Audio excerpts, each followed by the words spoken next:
yadda ake shan bura. Yadda zaki sha buran namijinki, da farko idan kuka fara wasanninku, in ya ciro buran nan, dama dai na san kin gama wasa da nonuwa da sauransu, in ya fito ki fito da buran nan ki dinga lelaya ta a hankali a hankali, kina lelaya ta kina wasa da ita. Can sai ki fara sa harshenki kina dan lashe ta, kina wasa da harshenki akan saman buran, kina dan lashe ta kina dan lashe ta a hankali, da ki ji nishin shi ya fara canjawa. Daga farko sai ki fara sa ta a bakinki a hankali, kina cirowa kina tsotsa kina mayarwa kina fitarwa. Can dan kika ga numfashin shi ya fara canjawa, alamun ta fara kai masa, sai ki sa ta a bakinki gabaki daya. Kar ki hada hakoranki inda zaki je hakoranki ya dinga taba burar, a'a ki sa a bakinki ki dinga tsotsanta da karfi da karfi, ki dinga yi da karfi da karfi, kina dan jijjiga ta haka kamar da karfi, kina karki yanda hakorinki zai taba mishi burar, a'a burar ce zaki dinga sa a bakinki da kanki, kina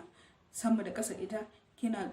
bubbuga ta kamar yanda yake cinki a cikin durinki, haka zaki dinga yi da ita a bakinki, kina caccaka ta a bakinki kina tsotsanta da karfi da karfi. Zaki ga tsabu dadi har yana wani tutturaki, zaki ga abu yana ture ki kakki bar, koda yana ture ki kakki bar sha, kakki bar da cin sa a haka da bakin, ki ci gaba da caccakan gindi burar tasa, kina shanta da karfi kina tsotsatta da karfi da karfi da karfi da karfi, zaki ga har ya zo yayi release. Idan zaki iya ki haɗiye sperm din saboda yana da amfani a jikinki sosai, yana gyara jiki. Idan kuma ba za ki iya haɗiyewa ba, dama kin tanadi tissue ɗinki, sai ki ciro ta, sai ki in ya riga ya zuba a bakinki kenan, sai ki zuba akan tissue ɗin ki naɗe,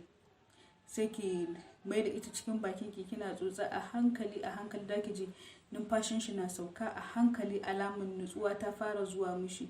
a hankali a hankali. Idan kika ya gama nutsuwa, sai ki dawo ki hau kan kirjinsa ki kwanta, ki kwantar da kanki akan kirjinsa. Idan ya huta yana rungume da ke ya huta, sai ki